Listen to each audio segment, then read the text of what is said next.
Double best একটা blazer, অনেক চওড়া ভেলভেট কাপড়, দেখতে দেখতে অনেক মোম পালিশ কাপড়টা, কিন্তু ভেলভেট কাপড়। 4.5 ইঞ্চির মতো নেপের চওড়া হয়েছে।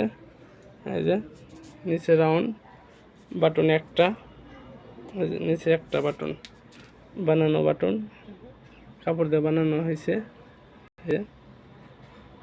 বাটন বানানো, এই হাতেও বানানো, সাইড ওপেন। আর এই যে এইটা হলো ডাবল বেস্টের ছুটি। এই যে এটা ডাবল বেস্টের ছুটি। কলার কিন্তু অনেক চওড়া, অনেক প্রায় 4.5 ইঞ্চি, 4.5 ইঞ্চি নেপেল, 4.5 ইঞ্চি। দেখতে অনেক সুন্দর লাগতেছে। কেউ চাইলে বানা দেওয়া যাবে। পুরোপুরি হাতাও ক্লিয়ার একবারে।